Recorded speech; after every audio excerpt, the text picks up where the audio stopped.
કદર તો હંમેશા કિરદારની હોય છે સાહેબ, બાકી કદમાં તો પડછાયો પણ માણસ કરતા મોટો હોય છે.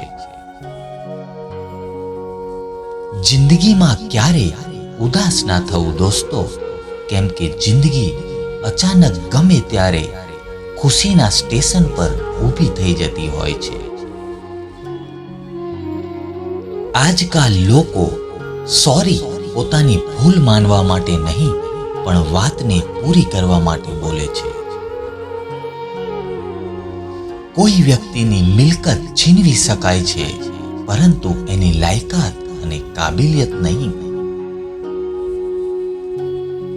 આ સમયે કરેલી સેવા અને આ સમયે કરેલી લૂંટફાટ બંનેના ફળ ભવિષ્યમાં જરૂર મળશે.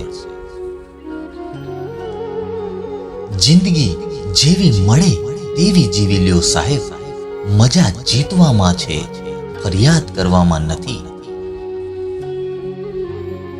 તમે કોઈ એવા વ્યક્તિના આંસુનું કારણ ના બનતા જે તમને હંમેશા ખુશ જોવા માંગે છે. જિંદગીને સરળ અને સફળ બનાવવી હોય તો નેગેટિવ માણસોને ઇગ્નોર કરવાનું ચાલુ કરી દો. જે માણસ તમને સાચી સલાહ આપતો હશે એ જીવનમાં ઘણું બધું ગુમાવી ચૂક્યો હોય છે. આપણે એ છેલ્લી જનરેશન છીએ જેના બાળપણનો ફોટો મોબાઈલમાં લેવામાં નથી આવ્યો.